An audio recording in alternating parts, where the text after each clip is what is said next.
time, all EDG needs to be able to do is get in here, take care of business, and they will be the #1 seed in this group.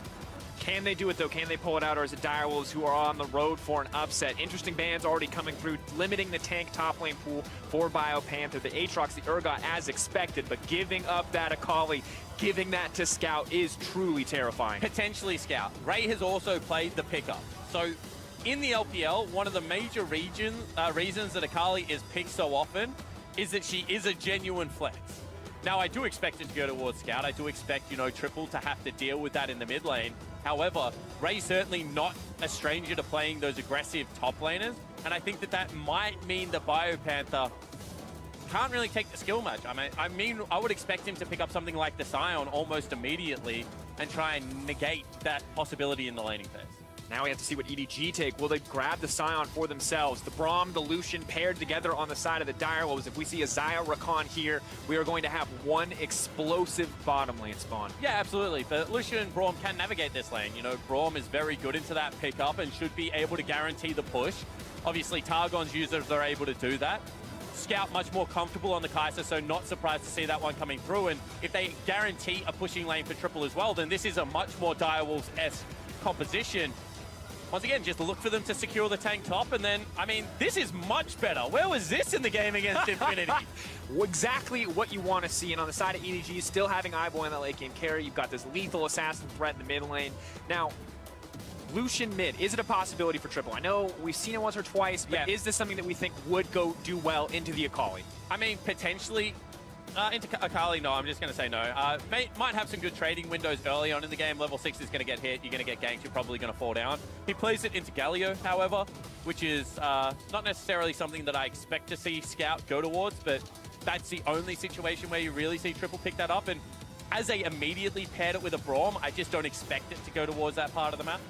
And it would be good to see Direwolves solidify that strong bottom side. And interestingly enough, they're respecting that flex pick that you talked about earlier, Spawn. They're banning LeBlanc away just to make sure you don't have double assassins on the side of EDG. And now as well, the Galio getting targeted away. I wonder if we'll see the Zillion as well, two of the primary picks that have been used to kind of deny a lot of what Akali wants to do. Yeah, especially given the fact that the other two picks that deny a lot of what Akali wants to do have been banned by the Direwolves lineup. You normally take LeBlanc or Rise into that thing, and they really have limited now the options if it is going to be Scout playing into the mid lane. Maybe that is where Nofe, coach of EDG, does make that adaptation and pick up something a little bit more tanky for Ray on the top side. Because once again, both of these teams have, when they've played well, relied on the top side of the map to give them the engage.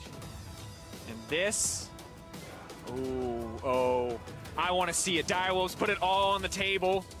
They're just playing with my heart, Spawn. We're going to have to wait to see what they lock in here, but it looks like jungle will be the priority, saving potentially a last pick, or will they give it to Shurnfire instead? A Malzahar lock-in does mean that Shurn will get his luxurious counter pick in the jungle matchup if he so wishes, but EDG will finish their composition here. Two final picks, very likely a jungler and a top laner, although we'll see if that Akali gets flexed. Yeah, and I'm a little bit surprised that they went towards the Malzahar, given the fact that they don't know necessarily where the Akali is going. Once again, Camille would be a flex until the last possible pick of Mako, just given the fact that it has got the propensity to be played in the jungle position. Doesn't necessarily have the best lane against the Scion either. Gonna have to find out. Where is it gonna go? A lot of flex picks actually on the side of Edward Gaming. One last pick.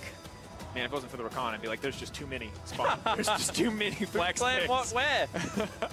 Luckily, Shen jungle, not good. So I think we can safely assume that the Shen will be going to the top side, but a Shen-Camille combo, an Akali with a Shen, a Kai'Sa with the Shen. There's a lot of synergy on the Edward Gaming lineup if they want to dive into the backline of the Direwolves. That's what I was going to say. This is another one of those comps that is, I would expect something like a Hecarim here, by the way. I want Shen on a farming jungler that can have laning impact.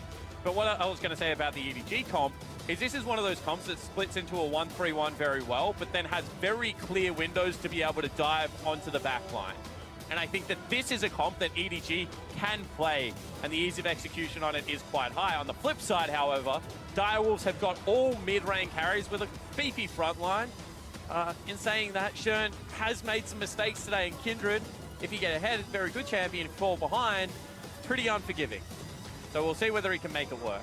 incredibly difficult. On top of that, the nature of X-Tech ultimatums and ultimate will push people away outside of the primary target. So if they sit a little bit too comfortably in that Lamb's Respite, things could go south very quickly for the side of Direwolves. A lot resting now on this early game, and especially on the shoulders of Schernfire. It's going to be a difficult one for sure on the side of Direwolves. Already the underdogs in this matchup, but the potential for turnaround here after what Infinity did earlier today for a three-way tiebreaker and what everyone thought would be the easiest win of EDG's life for a group now coming in clutch. And they've had an undefeated year, not a team that historically has bounced back well from losses.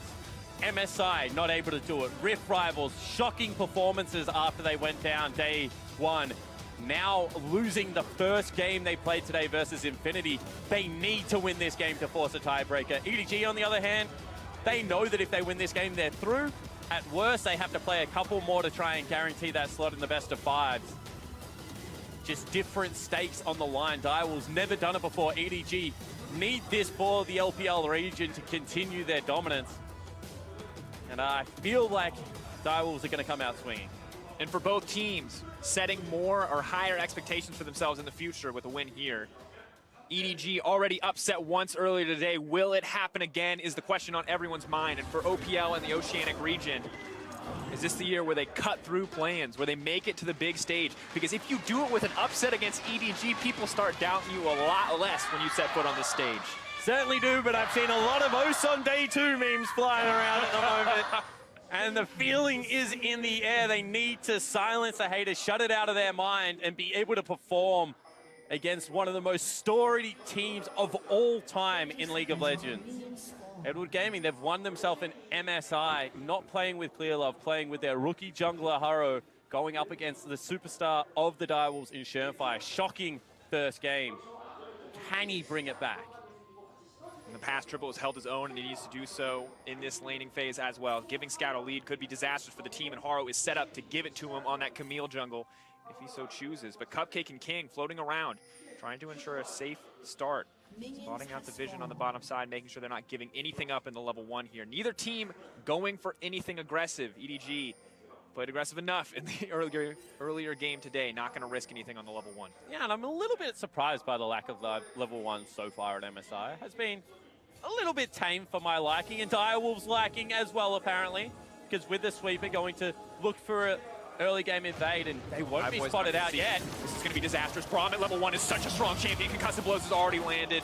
They are going to look to secure the red buff, but will EDG try to fight back? Absolutely they will. Going to go the knockup, hitting 3 members. Equally crucial now. Mako running for his life. Scout is on the way in, but so is Triple. The level 1 Malzahar. How much can he get done? Schernfire now needs to run. Needs to make it out to safety. Scout is so incredibly low. King flashing over the wall. No hesitation. That's first blood for EDG. Haro finding 1 kill. Is he going to go for a second one as well? Schernfire just has to run. He is on the retreat. Level 2 comes in for Haro. Hookshot wall dive. Where's it going to be? Schernfire now backing out. Hookshot the wall dive. Trying to extend it. Isn't going to pursue any further. Haro going in for first blood. Disaster striking at just a minute into the game for the side of Direwolves. Yeah, it certainly is. And the reason it was so bad is because they allowed Haro to get the red buff and secure level 2. That means he just had everything in his favor as they continue that chase. Now looking to force Triple off the wave as well. Trying to lay down some damage, continue to insert his dominance. Oh man, the press, the attack, the red buff, everything coming in there. Just to make Triple's life even more difficult in the early laning phase. Now this is a hard freeze. You know, Scout can just hold the wave there if he so chooses. Triple, given the fact that there is a Camille around and he has no spell shield, going to struggle to get that one back into turret. And this looked great. You can see King actually takes Ardent Blaze, the W, because if any auto attacks come through, they're going to guarantee the speed up and allow him to stick into the fight, but not going to be the case. 3-man knock up there, and Scout's early rotate means that he's first to this play. Haro makes the right call, stays on the buff, gets level 2, and then therefore is allowed to stun up and actually some more action. Now forcing Triple's flash out 3 minutes into the game, Spawn. That upset hot on the minds of EDG. They are not stopping for anyone. They want to end this game before Direwolves even get a chance to push their buttons. And one more time, Direwolves are an emotional team. They would not be enjoying this. When you are losing a game from level 1, from, 2 minutes in, because maybe a little bit of a brain fade, not willing to burn summoner spells, that's tough. And when the play that you initiate so early on turns against you, there's a Camille waiting in the jungle to make sure you don't get to play League of Legends, but maybe they can turn it here. Maybe Turnfire can make it out, but Mako is not going to let that happen. They cut right through him. iBoy grabbing a kill of his own. And EDG just showing that they can play the early game shenanigans as well. They have their early game jungler in. Harrow is having a field day right now. Everywhere he goes, he gets success for his lineup. And, you know, Shern has just been bullied since he's come back from that suspension. And everyone is just looking at this game. I mean, I'm just blown away. Harrow is not giving this man a chance. Usually, 1 or 2 kills to kind of try to get a bit of a CS advantage. Harrow says, no, I'm just going to keep killing the individual members. I'll call Turnfire out. I say, I know where you're going to go. I know what your eyes on. I'll take you down once again. Huge show of confidence from EDG in the early game. And I mean, the gold lead, this is, 20 minutes in, this is nothing, but 5 minutes in, this is everything. Those item differences, those XP differences at this point in the game. I mean, we're looking at Turnfire. This man hasn't hit level 3 yet, Spawn. Not only that, I mean, they were able to equalize like all of the summoner spells differences as well. And that's going to come up crucial because they have a better ganking jungler at this stage of the game and they have the lead. So they can just continue to wreak havoc across the map of Edward Gaming. Bio, kind of the last bastion of hope. He gets real beefy, maybe something can happen, but every other lane right now is a disaster zone for the Direwolves. And red buff Kai'Sa, all of a sudden, not as bad as laner as you think that she might be. Oh, and iBoy just landing the poke too on the Void Seeker. King just doing what he can to soak up the farm, and they don't have any vision in their jungle. You have to think, are they just wondering, is there a Camille waiting to dive us? They don't, Summoners only left up and available on Cupcake. Knight may be able to get them something. And already just being forced to use the Unbreakable, even under his own tower, just to protect King. A difficult state of the game. So oppressive. Shern just throws out a ping where he thinks the jungler might be. That's a cute interaction. The fact that you can one-shot all the Voidlings, really giving Triple difficulty in this landing phase, and Scout just zoning him away from creeps. And even with the Malic Visions, you just immediately drop aggro. So Triple, if this was 100% even, maybe he could get a little bit more wave clear, but the fact that Scout just deletes every option Malzahar has, and the fact that Triple can't approach the wave. Bad. And Very, given the fact that Scout burnt the flash early on in the game and didn't actually have access to the creep wave, had to recall and then come back. Triple got half a wave of experience, but Harrow came there, even up the wave, and now you can just see, even now that it's crashing, he just can't go anywhere near it. Really no options here. Triple waiting over the wall, hoping to just catch a little bit of XP. Maybe with Turnfire here they can do something, but Harrow's right there. Still, admittedly, only level 4, not the level 6 Camille. Not really a lot of ways to reset tower aggro for the Camille if she does go in. Kali, of course, just gets to walk in and out of that tower aggro for free. Scout going to back up, not wishing to push his advantage any further. See if he goes for a quick back here to get that first item.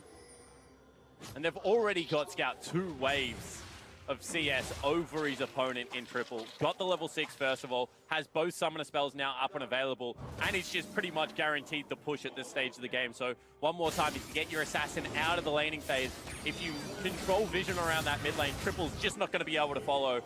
Doesn't have the teleport either. So now you've lost control of 3 lanes. Even Ray is having a good time in the top lane, and Mako potentially going to look for a gank down here as well. Shern here.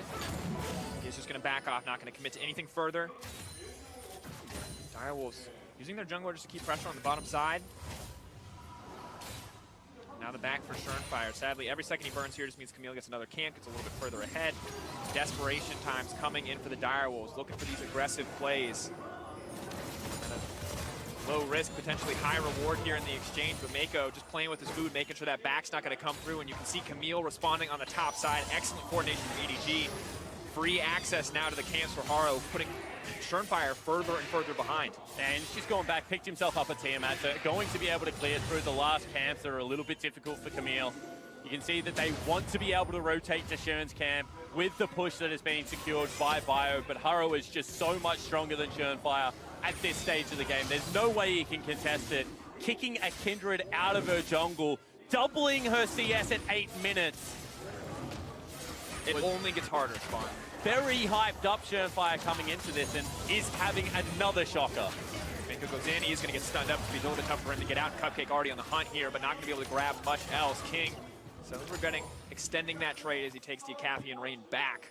But just little things for Direwolves. They can go even in that trade, but the rest of the map, pretty much all eyes on Haro. Where's he going to go next? Level 6 is here. Akali, level 7. It feels like a death sentence from Altahar. He gets to point and click one person, the other one's just going to kill him. And I mean, you're even in a trade, but you're down 30-odd CS in the bottom lane already. I mean, this is not a fun laning phase. Already, iBoy picked himself up that kill and the red buff.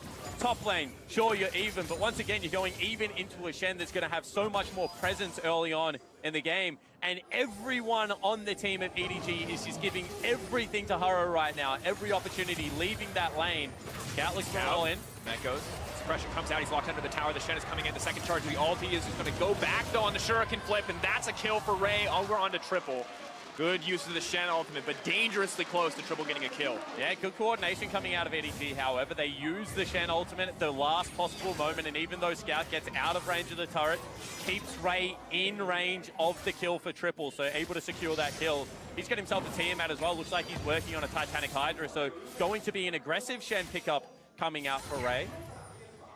For now, that's really the only lane where Direwolves have advantage. You mentioned it. Biopanther kind of the last bastion for hope, but Sion not really the champion that can turn the game around, that can dictate the pace here for Direwolves. Have to hope it amounts to something a little bit later. And Spawn, after that upset from Infinity, I feel like every team who's already qualified from our games yesterday was looking at EDG and going, maybe they're not as scary. Maybe it's not a nightmare for us to play up against EDG. But after a performance like this, EDG are reminding us why they were favorites in this group. Just absolutely obliterating the Direwolves right now. Yeah, absolutely. You don't like to write losses off because EDG has had too many of them, but you still do have to look at the early game and respect the early game that came out of Infinity. They didn't convert it into a victory. Props to Infinity for sticking with the game plan and playing their style. But EDG with Haro just appear to be a completely different beast. And he still wants more. Oh, Triple has to be careful. Already burning the passive there. He is going to get stunned up. Turnfire's here, but it's too little too late. Goodbye, Turnfire. You are just next on the menu. Level 6 comes in, though. He thinks maybe he can grab one. Does get it down. A good trade for Direwolves. A very small victory, but it is something. Certainly is, but they go in again. At the ulti, Braum trying to disengage, trying to get something. King dashes back, trying to juke him out. iBoy is going to get locked up, but only Braum left standing. Cupcake now running. And that's going to be the 2v2 kill in lane. iBoy, unconcerned, is not going to grab the kill as Cupcake flashes out, but yet another one dropping in favor of EDG. And you saw the HP. The difference there was that they put all of their damage into King, whereas Direwolves split their damage across two different targets and weren't able to get either of them. Great coordination. As soon as they see shown on the map, they go for the play. Fire now. Potentially in trouble as Ray just continues to push forward. Stun does land, but that's not the man he has to be worried about. It is Scout on the hunt for blood. Take a look at those cooldowns. That is the ultimate up and available for Akali. Mini stun and an execute. Just going to dash under that tower in a moment. They're just taking their time with it. Biopanther knows he's already dead. Not any chance to outplay this one. Unstoppable, but Akali's just going to hide right under that tower and walk right away. Biopanther can't get anything done. And he said mini stun, execute. Neither of those things were even used. Just able to pick up the kill.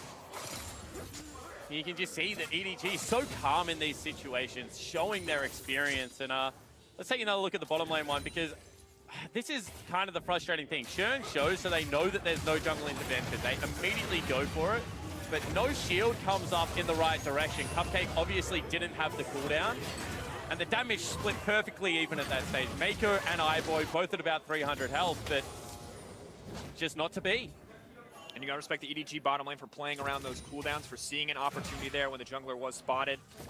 Dyro's getting that single kill on Ashurin. Maybe it's the start of something, but it's looking grim as still. 3K gold advantage for EDG, 12 minutes into the game. No towers have fallen yet, but they're looking less and less like bastions of safety for the Direwolves lineup as the Camille, as the Shen, and the Akali get further ahead. Yeah, there is absolutely no safety left on the lineup.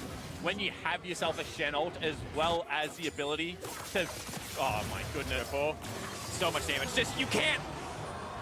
He dies mid-ultimate cast. He pushed R just to die, Spawn. I want to point out that one of those abilities was spell shielded as well. That's like not even the maximum damage that can come out of an Akali at this stage of the game. No ignite needed. Full gunblade. He's 30 CS, 3 kills and a lot up, and he's going one more time. Fire. 5-point strike, not going to connect there. Turnfire He's going to do a little bit more, but has to be careful. Scout could go for something else. Biopanther now coming in. Cupcake collapsing as well. They want to take down Haro, and they may just get him. That is a kill back for Direwolves. Overextending on the side of EDG means Direwolves finally get something in exchange. And EDG need to be careful because this is exactly what happened in their game versus Infinity. They had this comp that could split up to drag people around, and then they started grouping and they started trading, and then eventually they started losing. In this situation, you know, they do pick up bottom lane turret, still have that 4,000 gold lead, but you want to see them give respect, play a little bit more calm, potentially like they were on the first day that we saw this team Have you play. ever in the history of League of Legends seen a 3-0-2 Akali play calm? That's not a fair comparison because I don't often get to see pro players get this bad at 14 minutes into the game. Very true. However, Direwolves finding those small openings could be key. EDG, as you said, still get that tower first blood, still continue to extend their goal lead. 4K in their favor, but Direwolves finding these kills is going to be important, especially as shutdowns start to come in. Now, Haro, not the one that they wanted to take out, but if they kill this Akali, if they kill this Kai'Sa, that is a lot of gold into the pocket of whatever carry can take down that target. What color is turret blood? Oh, yeah, because it's tower first blood. Do they like red, yellow, like? I mean, if it's like made of concrete, Yep. what is like, It doesn't is it bleed? just liquid cement? I mean, I don't know. I'm just asking. You seem to be the expert on the subject, so I thought I'd check in. Is this what we're doing now? Huh. What else is there now? I'd say purple. You know, All right. both sides. Maybe that's what Lulu was talking about. Is Scout gonna kill Shern? No, he's not. Ooh. Ooh. Heads up play. I feel like Scout can pull the trigger there, but respects triple, not going to risk it. Ripchild, however, not giving Haro his due respect and will go down. Doesn't always expect to see a Fed Camille there. And that's funny because that play right there is kind of what we've seen some of the play-in regions do to the major regions. It's just go sit in a brush randomly, not catch a bottom lane wave or something like that and be able to pick up a kill. But this time around, Shern says, I play in one of those regions. I am used to these shenanigans. Nothing quite as international as the Death Brush. Well, Dire was looking to make one of their own, potentially. That's what I like to see. Let's hide in some bushes. Let's get some picks. Let's bring it back. See if we can get a close game out of this one.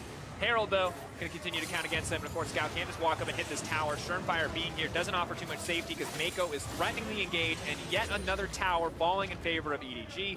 5K gold in their favor. It just continues to grow. Yeah, and the problem is that Direwolves are a team that are used to playing with control. They're used to having the first move.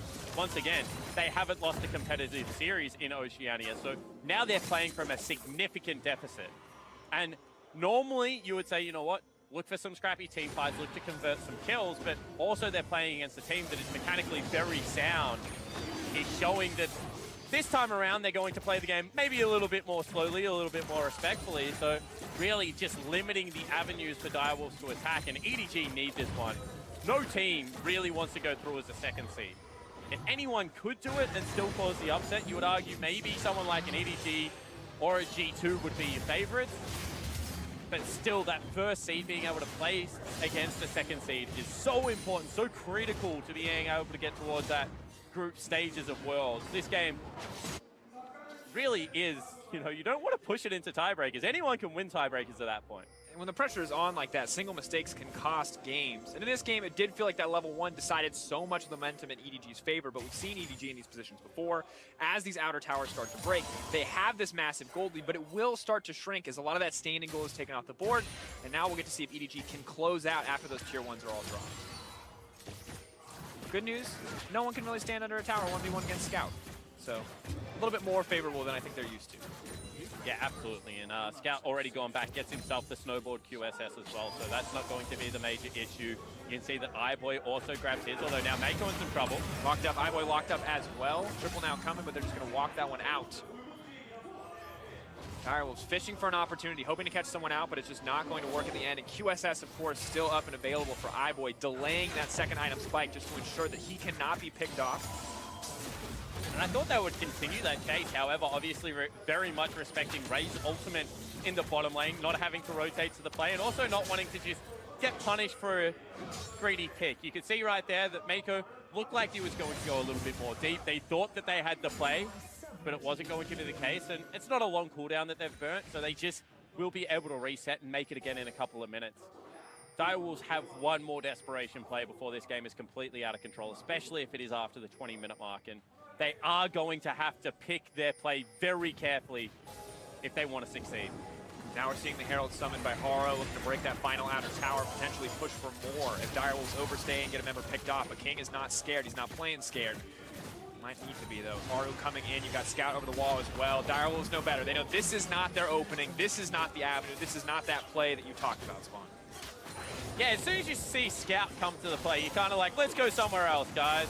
You know, Scout's at the red buff. Maybe let's get down to can't go into your own jungle either, sadly, Spawn. Sunfire trying to buy a bit of time with the Lamb's respite. Can't imagine he'll live too much longer, though. Is iBoy going to pursue any further? Scout leaving into the middle of the team. iBoy is there as well. They're just looking to clean up, but they're the messy melee. Double kill dropping for Scout. They're just cleaning up individual members. Triple still alive.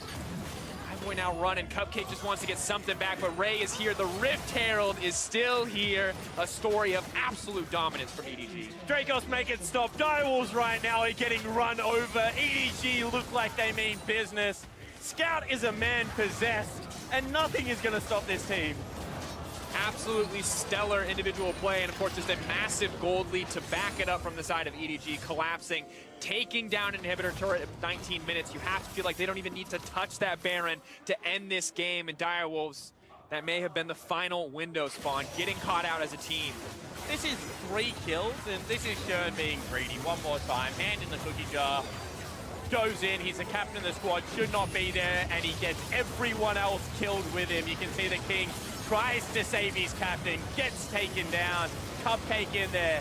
Biopanther is that tanky that they probably just, you know, don't want to spend the resources to kill him at this stage of the game. And Shelly, meanwhile, just doing what Shelly does best. And that's not leg day at the gym, that's taking down turrets. A lot of purple blood this game, Spawn. Direwolves doing what they can to hold on. Once again, it's. Are they doing what they can to hold on? I mean, it looks like they're dying over meaningful objectives in the jungle right now. Red buff is a meaningful objective sometimes. Probably not when you're at a massive deficit, and that is an 8K deficit. Basic arithmetic, of course, an important skill of the play-by-play caster. Always. And honestly, for EDG, just feels like they're going to walk this one home. Of course, you have to still respect a lot of these towers, especially the inhibitor towers, but they're just not scared. Yep. iBoy's ready to kill anybody. That's just the way he plays the game already. And on top of that, he now has a massive lead to back it up. Fountain Laser also a danger of EDG, potentially. True. Outside of that, team fight's going to be very difficult for the Direwolves to win. Definitely the case. Fountain Laser feels like the great equalizer. Potentially a Baron. We actually saw EDG and Direwolves in a very weird Baron dance the last time they played.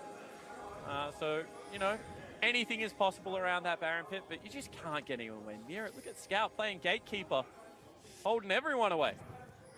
And I feel like anytime we see an Akali take off in a game, the game feels very difficult to win. But now, Shernfire going to get engaged on, immediately deleted. No, does manage to get the lamp thrust, but now, iBoy into the back line now on a killing spree. Mako looking to turn it, the double dropping already. Ray off to the side, the triple for iBoy. They want to give this man a penta, but they're not going to pursue any further. EDG just taking what's put in front of them. Yeah, exactly right. Now they can turn their sights onto Baron. No smite going to be up and available. They even take away the blast cone, and everything right now in EDG's favor. The Direwolves don't have the items. Looks like they've been outplayed at every stage of this game. Elimination point, and EDG are unrelenting. Scout walks into mid lane, ready to take a wave. The Baron drops in favor of EDG. 12,000 gold in this team's favor. With the Baron buff there, you have to feel like they are just going to walk it down. And Direwolves, you know, in this position where they kind of just have to look back at their mistakes and just figure out what went wrong. And you see that they're just doing such a good job of protecting their vision around Baron, and their target priority is amazing. They get onto the Shernfire. As soon as the ultimate is out, immediately swaps the triple. He's the only member that can add real meaningful lockdown CC. They don't overchase this time. They're not playing with their food. They just take the kills that are available, back away, take all of the objectives off the map, and look to close this one out textbook. Merciless League of Legends Spawn. EDG unrelenting in this game. 13-2 now the scoreline. Little Earth, Wind, and Fire close it out. And really, each individual member just so much stronger than their opposition, and potentially stronger than 2 of the opponents that could stand across from them. Akali now, 2.5 items completed. The taunt now comes in, triple. Caught. There's really no recourse here. Shen's just going to walk it down. running for his life. Scout, though, potentially in trouble. King hungry for a kill here, but has to be careful. Scout has a ton of burst in the kit. The Ignite available. Members dying left and right, Spawn. Direwolves no longer a team. 5 individuals waiting to die at the hands of EDG. Not a lot of options left. Certainly isn't, and they're going to look to continue to push in. Shen goes forward. iBoy goes forward. He wants a few more kills just to close it out, just to remind people who they're messing with. Taking down so many members of the Direwolves, taking this inhibitor, and very likely looking to close the game here. Yeah, and unfortunately you're watching the capitulation of a region, but you're also watching EDG return to some form. Here we go, Spawn. EDG, final moments, coming in clutch to bring this one home. Infinity sitting off to the side, happy that they made it out of the group after a rough day, and Direwolves are forlorn as EDG takes first place.